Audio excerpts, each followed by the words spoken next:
Thank you so much for joining me. Sorry. I was so rudely interrupted by my inner child. Oh man.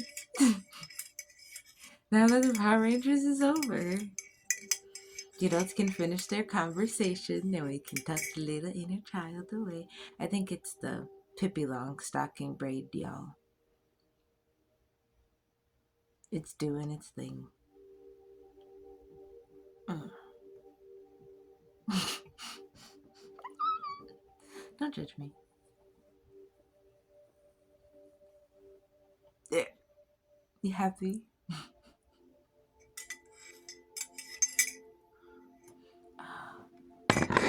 So we hope it, so we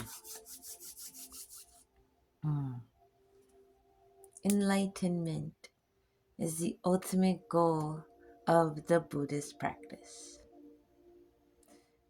Nirvana was originally regarded as a state in which all desires as well as the cycle of birth are completed. There's a group of people who believe there are two types of nirvana.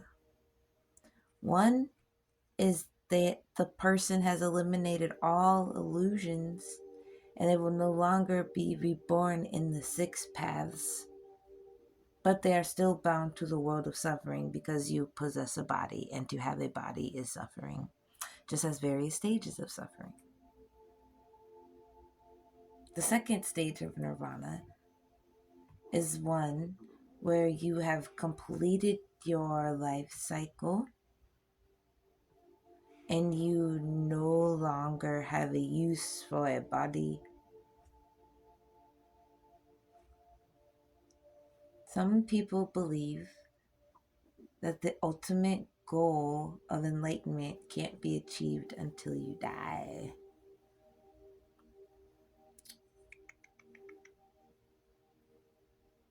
Some people think that's derogative because you can experience so many enlightening things throughout your lifetime. So for you to just say, well, you're not going to reach true enlightenment until you die is like shitting on the enlightenment you've reached your entire life when you've like completely elevated mentally and spiritually, right? Even in Mahayana sutras, the attainment of nirvana is regarded as requiring the elimination of earthly desires in the same manner as taught in the Hinayana teaching. Therefore, it is taught that nirvana requires an immeasurably long period of time to achieve. In the Lotus Sutra, it teaches by awakening to one's innate Buddha nature, you can reach the state of nirvana in your present form as an ordinary person who possesses earthly desires and undergoes suffering of birth and death. It reveals the principle that the suffering of the birth and the death are none other than nirvana. That act of living and dying is a state of nirvana, because look at what you learned from that year one up until the year you died. Do you understand what I'm saying? All your brain did was absorb knowledge your entire lifetime, even if you didn't walk on a Buddhist path. Therefore, how could you not say that one person completed nirvana upon death? They learned all they could up until that point. It reveals the principle that suffering of birth and death are none other than nirvana. From the standpoint of the Lotus Sutra, birth and death are two integral phases of an eternal life. Nirvana, therefore, is not the cessation of birth and death, but a state of an enlightenment experience as it repeats the next cycle of your frequency. Because energy doesn't die. You just evolve into something else. The suffering of birth and death and nirvana or enlightenment are inseparable. It is not necessary to extinguish one in order to attain the other. All the sufferings, all of the phenomena in the world, all of the dharma and karma, all 9 worlds of the Buddha, suffering belongs in each and every one of them, and everyone's suffering is mutually inclusive. Therefore, by manifesting the state of Buddhahood, one can enjoy nirvana while constantly repeating the cycle over and over and over again.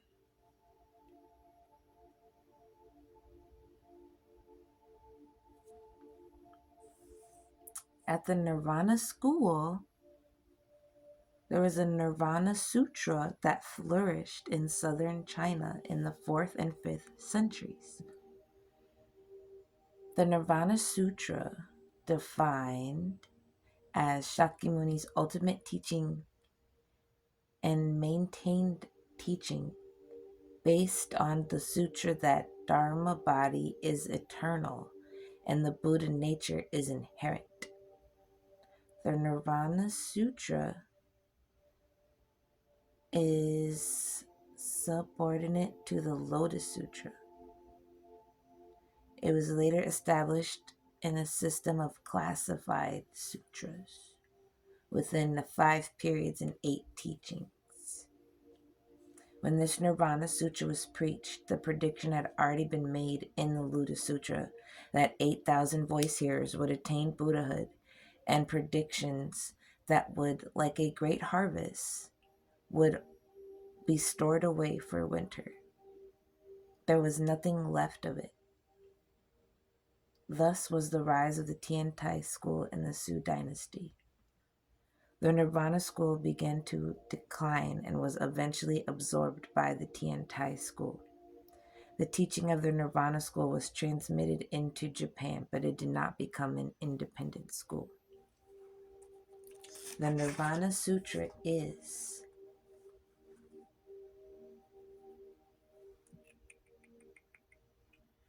The Nirvana Sutra teaches the Dharma body of the Buddha is indestructible and eternal, and the state of nirvana is endowed with the 4 virtues of eternity, happiness, true self, and purity. All living beings possess Buddha nature, and every person of incorrigible disbelief can attain Buddhahood.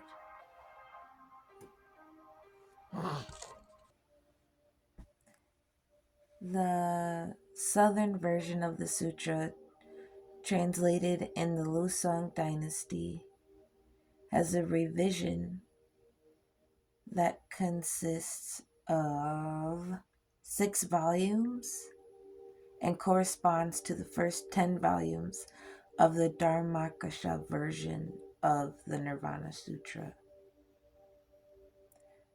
Shakyamuni Buddha describes the practice his disciples should carry out after death. The sutra also describes the cremation of the Buddha body, the distribution of his ashes. Fragments of the Sanskrit text from which these translations were made are extant. The Hinayana Nirvana Sutra are not so much expositions of Shakyamuni Buddha's teaching as descriptions for the final events of his life, his entry into nirvana, and the distribution of his remains. There are 5 Chinese versions, 3 volumes, a translation from the Eastern Qin dynasty, a translation that happened in the Qing dynasty, and the Sutra of the Preaching Travels, all of which were translated by Buddha-Yahasha and Chu-Fo-Nin in the latter Qin dynasty. Among these 5 Chinese translations, only the Legacy Teaching Sutra is devoted to the actual doctrine rather than the descriptions of the Buddha's final travels. Therefore, some scholars do not regard it as one of the Hinayana Nirvana Sutras. The 35th through the 40th volumes of the monastic rules of the Sarvastiva school on various matters. Oh my good gracious. Translated by I Ching, is similar in context to the four Hinayana versions other than the Legacy Teaching Sutra. In addition to these Chinese versions, there is also a Lao text whose content resembles that of the Chinese Hinayana version.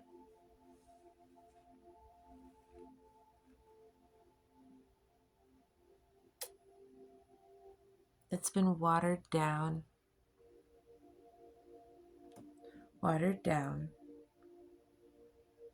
for centuries. The Nirvana Sutra has been watered down for literal centuries. But it says the Dharma body of the Buddha is indestructible and eternal, and that the state of nirvana is endowed with the four virtues of eternity, happiness, true self, and purity. And all of that is possessed in the Buddha nature. And it is spoken that even someone with incorrigible disbelief can attain Buddhahood. So that's the argument right there. That is the big ordeal. No one can say for certain when the state of nirvana is achieved on your Buddhist path because you're constantly learning up until death.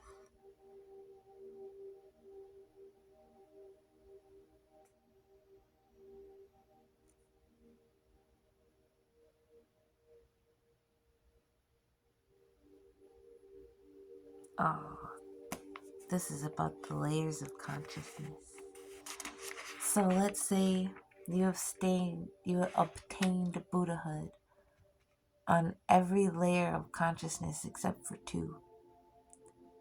So you receive flow and functional states of nirvana periodically throughout your lifetime. No one could actually say for certain if you haven't or if you have. So as to say that you cannot have obtained nirvana throughout your living 3D journey.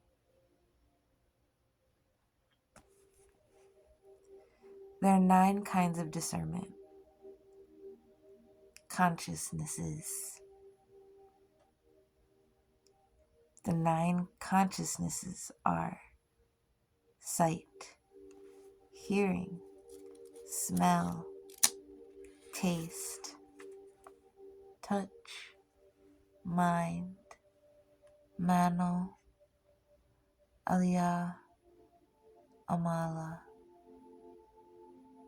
The first 5 consciousness correlate to your senses. The 6th integrates the perception of the 5th senses into coherent images to make judgments about the external world. In contrast with the first 6 consciousness, the 7th, mano, corresponds to the inner spiritual world. Awareness of and detachment to the self are said to originate from the mano consciousness, as does the ability to distinguish between good and evil. The 8th, alaya conscious, alaya, alaya, alaya, alaya, alaya,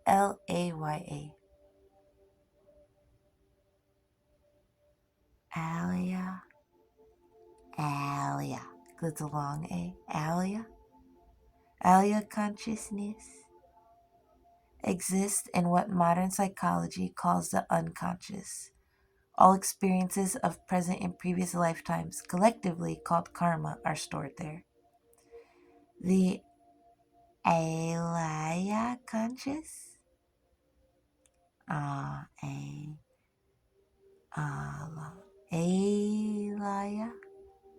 I don't know. I'm struggling, y'all. I'm struggling. Alaya receives results of one's good and evil deeds and stores them as karmic seeds or potentials, which then produce the rewards of either happiness or suffering accordingly.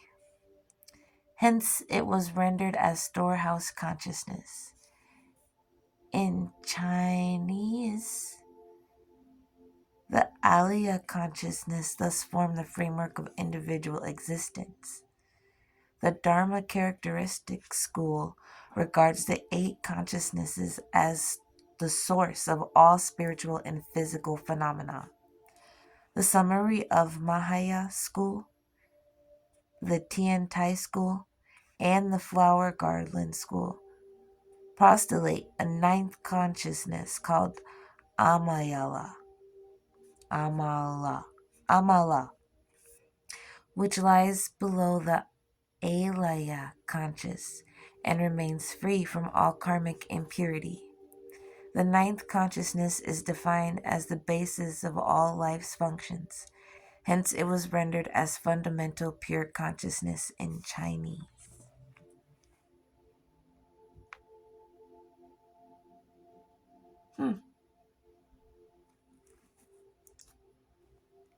Sounds like somebody thought my thought.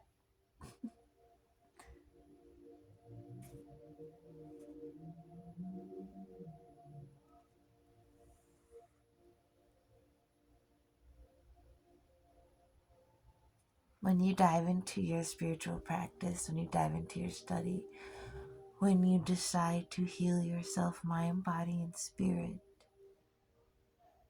you begin to tap in to things. When you shake the veil and stop believing the illusion, when you tap into your frequency, when you wave in your chakra energy, you will find source. Like, you'll find a compass. It looks like a compass. And that compass will alert and trigger you to where you'll find information. And if it's not information, your compass will immediately deter you to look in a different direction. That's why opening and clearing your third eye chakra is so helpful, because it helps you see through bullshit. In regards to the mono consciousness, helping you distinguish between good and evil, that is the seventh state of awareness. Your seventh chakra is your crown chakra. Okay? There's a correlation for a reason.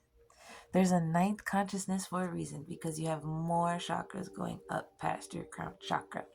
Your crown chakra is just how divinity gets in.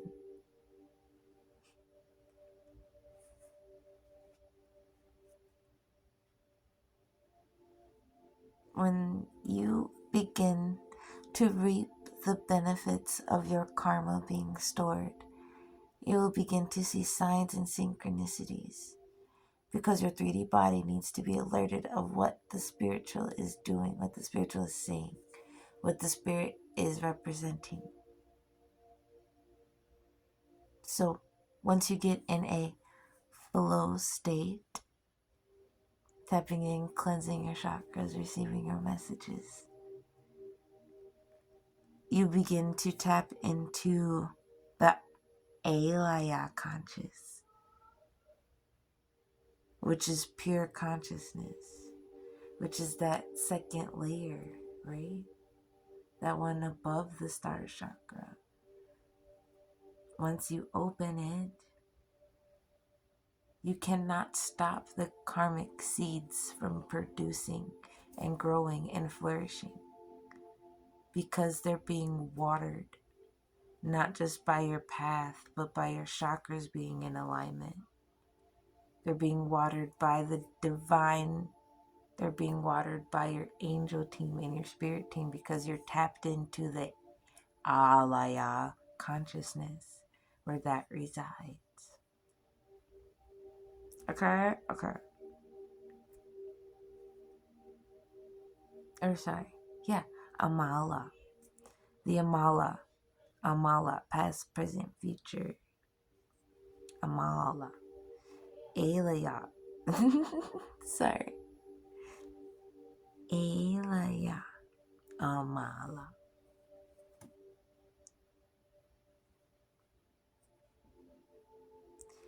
If you're collectively reaping your karma right now in this very existence and lifetime, you are in your Alaya consciousness. You are in your Alaya consciousness. You are in your storehouse consciousness. You are walking through a warehouse of blessings. You are walking through a forest of blessings.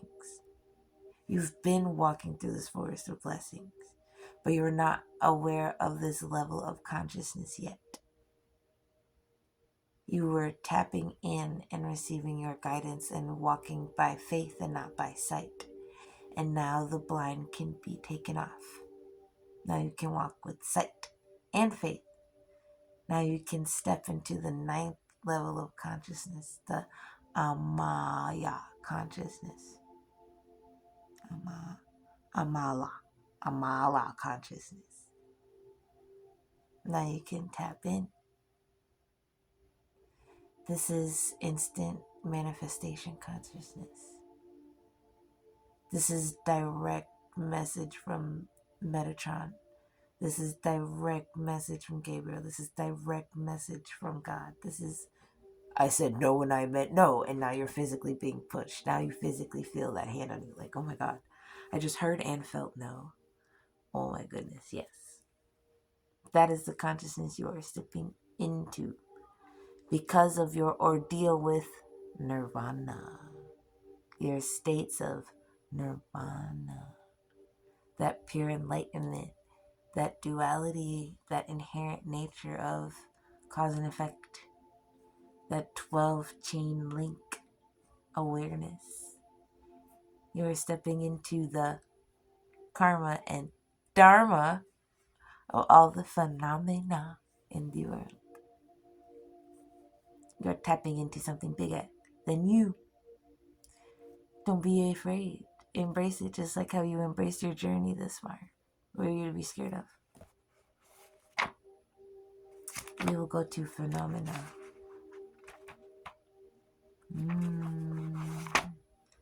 That's too far. P-E.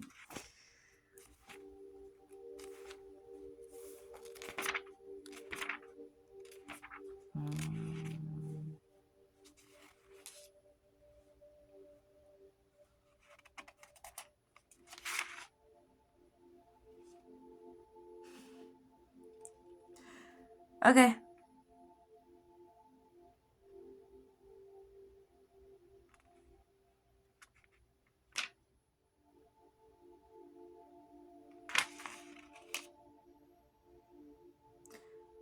Literally, it goes from PHA to PI.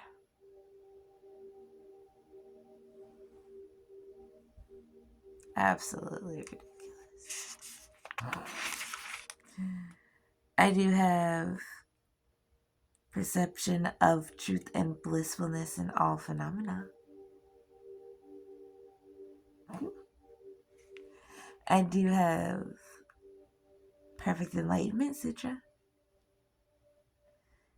I have perfect bliss.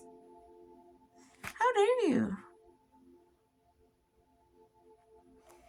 Let's go to the back. Maybe I'm just tripping.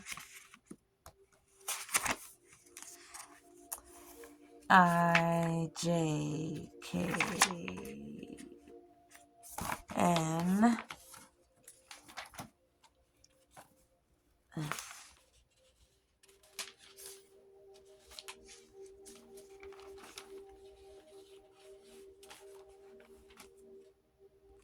Oh, my black, big league black, Jesus. Okay, that's fine.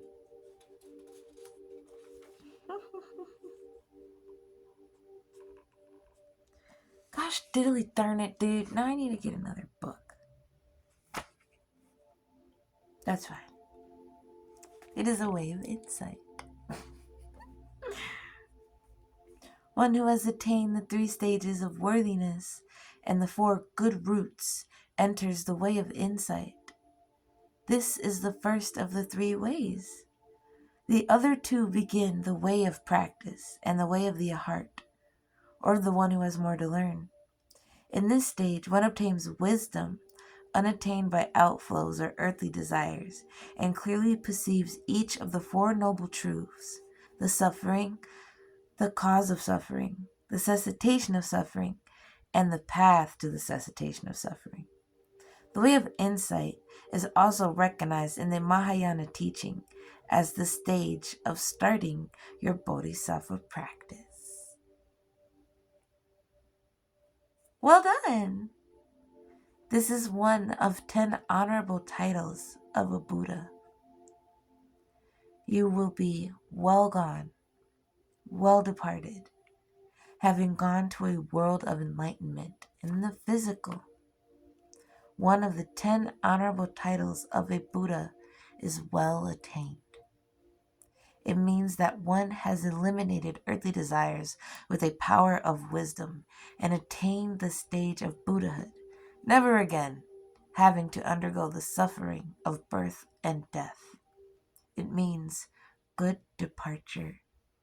It means well forward motion. It means good grace, gracefully, well attained. Well attained, my friend, well attained. I love that. That's so awesome. You're so cool. Well attained, bro.